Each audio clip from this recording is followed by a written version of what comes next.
नमस्कार। मैं डॉक्टर अमित रंजन एक बार फिर से आप सबका अपने YouTube चैनल बीपीएससी जोन पर स्वागत करता हूं। हम लोग पिछले वीडियो में हमने देखा था भ्रमर गीत सार के महत्वपूर्ण पदों की व्याख्या। उसी कड़ी को आगे बढ़ाते हुए इस वीडियो में हम आगे की कुछ महत्वपूर्ण पदों की व्याख्या को देखेंगे। तो आइए शुरू करते हैं भ्रमर गीत सार के महत्वपूर्ण पदों की व्याख्या। काहे को रोकत मार्ग सुधौ, सुनहुक मधुक निर्घुन कंठकते, राजपथ क्यों रूधौ। वही प्रसंग वही है कि उद्धव जी आए हुए हैं और गोपियों को जो है निर्गुण ब्रह्म का ज्ञान दे रहे हैं। उसी के प्रत्युत्तर में गोपियां उन्हें तमाम तरह के तर्क दे रही हैं और उसी कड़ी में वह कह रही हैं, काहे को रोकत मार्ग सुधो। हे उद्धव, तुम हमारा सीधा मार्ग क्यों रोक रहे हो। प्रेम का जो मार्ग है, कृष्ण की उपासना का, कृष्ण के प्रति प्रेम का जो मार्ग है, उसे क्यों रोक रहे हो। ऐसे भी हम जानते हैं कि प्रेम के मार्ग को आमतौर पर सीधा ही बतलाया गया है कविता में। इसी से मिलती जुलती भाव की पंक्ति आपको घनानंद में भी देखने को मिलेगी। अति सूधो स्नेह को मार्ग है, यानी स्नेह का, प्रेम का मार्ग क्या सीधा है। वही तो वैसा ही यहाँ पर गोपियां कह रही हैं उद्धव से कि तुम सीधा मार्ग जो है हमारा कृष्ण उपासना का, उसे क्यों रोक रहे हो। सुनो मधु, हे भ्रौरे, हे उद्धव, सुनो। निर्गुण कंटकते राजपथ क्यों उद्धव। तुम निर्गुण उपासना रूपी कांटे से जो हमारा राजपथ है, चौड़ा रास्ता है, कृष्ण के प्रेम का जो रास्ता है, उसे क्यों जो है हमारे प्रेम के रास्ते में तुम निर्गुण उपासना रूपी कांटे बिछाना चाह रहे हो, क्यों हमारा रास्ता रोक रहे हो।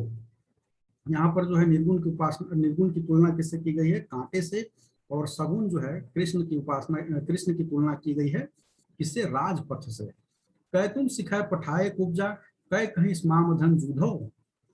गोपियां आगे कह रही हैं कि यह सब जो है क्या तुम्हें कुब्जा ने सिखा कर भेजा है। ऐसा प्रतीत होता है मानो कुब्जा ने या स्वयं श्री कृष्ण ने तुम्हें यह सब सिखाकर भेजा है कि जाओ और गोपियों को तुम ये निर्गुण का पाठ पढ़ा कर आओ। वेद पुराण स्मृति सब ढूंढो, जुगतिन जोग कहूं धो। फिर से गोपियां जो है उद्धव से पूछ रही हैं कि वेद में देख लो, पुराणों में देख लो, स्मृतियों में देख लो, सभी जगह ढूंढ लो, क्या योग को युवतियों के योग कहीं भी कहा गया है। वह प्रश्न कर रही हैं और प्रत्युत्तर प्रकारांतर से उत्तर दे रही हैं कि योग जो है युवतियों के योग्य नहीं है। फिर से आगे वो कहती हैं कि ताको कहा परेखो कीजिए, परेखो कीजिए मतलब ताको कहा परेखो कीजिए मतलब विश्वास कीजिए। जानत छाछ न दूजो, आगे कह रही है गोपियां कि उस पर भला क्या विश्वास किया जाए, उस पर भला क्या भरोसा किया जाए जो दूध और छाछ के अंतर तक को नहीं समझता है। यानी जो दूध क्या है और छाछ क्या है, दूध यहाँ पर सगुण है, छाछ निर्गुण है। तो दूध और छाछ के अंतर तक को नहीं जानता है और वह इतनी बड़ी बड़ी बातें कर रहा है, उस पर भला क्या भरोसा किया जाए। और आगे गोपियां कह रही हैं, सूर मूर अक्रूर ले गए, सूर मूर अक्रूर गए ले, ब्याज निवेरत उद्धव। सूरदास के शब्दों में गोपियां क्या कह रही हैं कि जो मूल है अर्थात श्री कृष्ण, वो तो अक्रूर जी लेकर चले गए। जैसा कि हम लोग जानते हैं कृष्ण लीला में हमने देखा भी था कि अक्रूर जी अपने रथ पर बैठाकर कृष्ण को ले गए थे। तो वही गोपियां कह रही हैं सूरदास के शब्दों में कि जो मूल है अर्थात श्री कृष्ण है, उसे तो अक्रूर जी लेकर चले गए। अब जो मूलधन का जो ऊपर ब्याज था, उस ब्याज की वसूली, निवेरत मतलब वसूल रहे हैं, तो उस ब्याज की वसूली कौन कर रहा है। ऐसा प्रतीत हो रहा है कि तुम उस पर जो मूलधन के ऊपर ब्याज है उसको वसूलने के लिए उद्धव आए हुए हैं। तो यह इसकी व्याख्या हुई। अब विशेष और शब्दार्थ में हम लोग देखेंगे। मूल मतलब मूलधन, निवेरत मतलब मैंने बोला पहले ही वसूल करना, छाछ न दूधो मतलब जो छाछ और दूध का अंतर नहीं समझता है। और विशेष में हम लोग देखते हैं कि निर्गुण की तुलना जो है, निर्गुण कंटक, दूसरी पंक्ति में निर्गुण कंटक यहाँ जो दिख रहा है इसमें रूपक अलंकार है। तीसरी पंक्ति में जो है कै तुम सिखे पठाए कुब्जा, कै कहीं स्माम धनजूद हो, तो कै तुम सिखे पठाए कुब्जा, इसमें क्या है, कुब्जा के प्रति असूया संचारी भाव नजर आता है, विशेष की बात कर रहे हैं। पांचवी जो यहाँ पंक्ति है, वेद पुराण ताको कहा परेखो कीजिए, जानत छाछन दूधो, इसमें क्या है, पांचवी पंक्ति में लोकोक्ति अलंकार की प्रधानता है, लोकोक्ति अलंकार, लोकोक्ति की प्रधानता है। और जो आप भ्रमर गीत सार पढ़ेंगे तो उसकी भूमिका जो पढ़ेंगे आचार्य रामचंद्र शुक्ल की, उसमें हम देखते हैं कि इस पद की भी उन्होंने काफी प्रशंसा की है। तो यह पहले पद की व्याख्या। दूसरे पद को देखते हैं। बातन सबको समझावे, जेदवि विधि मिलन मिले वै, माधव सो विधि को न बतावे। गोपियां कह रही हैं कि सभी जो है क्या कर रहे हैं, बातों से ही हमें समझा रहे हैं। सब कोई जो है हमें समझाने की कोशिश कर रहा है, हम गोपियों को समझाने की कोशिश कर रहा है। और कैसे? सिर्फ और सिर्फ बातों से समझाने की कोशिश कर रहा है। जे ही विधि भी कहीं कहीं नजर आता है, लिखा हुआ मिलता है कि जिस विधि से हमें श्री कृष्ण मिलेंगे, वह विधि, वह उपाय तो हमें कोई नहीं बता रहा है, केवल लोग बात बना रहे हैं। यद्यपि जतन अनेक अनेक रची पची और अनंत बिरमावय। यद्यपि जतन अनेक रची पची, पची मीन्स परिश्रम पूर्वक, अनंत बिरमावय मतलब कहीं दूसरे पर टिके हैं। तो कि गोपियां कह रही हैं कि यद्यपि हमने परिश्रम पूर्वक श्री कृष्ण से मिलने के अनेक प्रयत्न किए, यद्यपि जतन अनेक रची, हमने कई सारे प्रयास किए, क्यों, किस लिए? श्री कृष्ण से मिलने के लिए। लेकिन क्या हुआ कि श्री कृष्ण से हमारा मिलन नहीं हो पाया। क्यों? क्योंकि उनका मन जो है, श्री कृष्ण जो है कहीं और लगे हुए हैं, और कहीं और लगे हुए हैं, कहीं और उनका प्रेम टिका हुआ है। किसके साथ टिका हुआ है? तो कुब्जा के साथ टिका हुआ है, कुब्जा के प्रति टिका हुआ है। यानी उन्होंने किसी और से संबंध बना लिया है। इसलिए हमारे लाख प्रयत्नों के बावजूद हम उनसे नहीं मिल पा रहे हैं। तदपि हटी हमारे नैना और न देखे भावे। गोपियां क्या कह रही हैं कि ठीक है, हमने काफी प्रयास किया, श्री कृष्ण नहीं मिले, और श्री कृष्ण ने हमारे प्रयासों की न सिर्फ अवहेलना की, बल्कि उसका अपमान किया और अपना मन किसी और से लगा लिया। लेकिन इतना सब कुछ होने के बावजूद क्या है कि हमारे जो नयन है, आंख है, वो बहुत ही हठी हैं, और वो जो है और किसी को नहीं देख रहे हैं। वो सिर्फ और सिर्फ क्या है, श्री कृष्ण को ही देखना पसंद करती हैं। हमारी आंखें किसको देखना पसंद करती हैं? सिर्फ और सिर्फ श्री कृष्ण को, और किसी और को देखना पसंद नहीं करती हैं। इस तरह की भाव की आपको कई सारी पंक्तियां मिलेंगी। कि कबीर दास की भी पंक्ति है कि आ सजना इन नैनन में, और इसी तरह से जो पंक्ति है कि पलक ढाप तोहे लूं, ना मैं देखूं और को, न तोहे देखन दूं। इसी तरह की पंक्ति है। यहाँ भी वही है कि हमारे नयन जो हैं वो सिर्फ और सिर्फ कृष्ण को देखना चाहते हैं। बासर निशा दिन रात प्राण बल्लभ तजी रसना और न देखे भाव। जो प्राण बल्लभ अर्थात श्री कृष्ण है, दिन रात जो है हमारी जीवा है, वो क्या करती हैं? वो श्री कृष्ण रटती रहती हैं। क्या करती हैं? वो श्री कृष्ण के गुणों का गान करती हैं, और किसी का वो गुणगान न करती हैं। और न देखे गावे होगा, यहाँ पर भावे गलत है ये। तो दिन रात जो है हमारे जीवा है, तो क्या करते हैं? सिर्फ और सिर्फ श्री कृष्ण का ही नाम लेते हैं, और किसी और का नाम तक नहीं उनसे निकलता है। पूरे पद का तात्पर्य है कि जो हमारी ज्ञानेंद्रियां तक हमारे बस में नहीं है। और तुम कहते हो कि हम क्या करें? श्री कृष्ण को छोड़कर योग अपना ले। कैसे अपना ले? हमारा तो हमारे ऊपर ही बस नहीं है। आंख श्री कृष्ण को ही देखता है, उसके अलावा और किसी को देखता नहीं है। हमारी जीवा दिन रात जो है श्री कृष्ण की रट लगाए रहती है, और दूसरा कोई नाम ही नहीं निकलता उससे।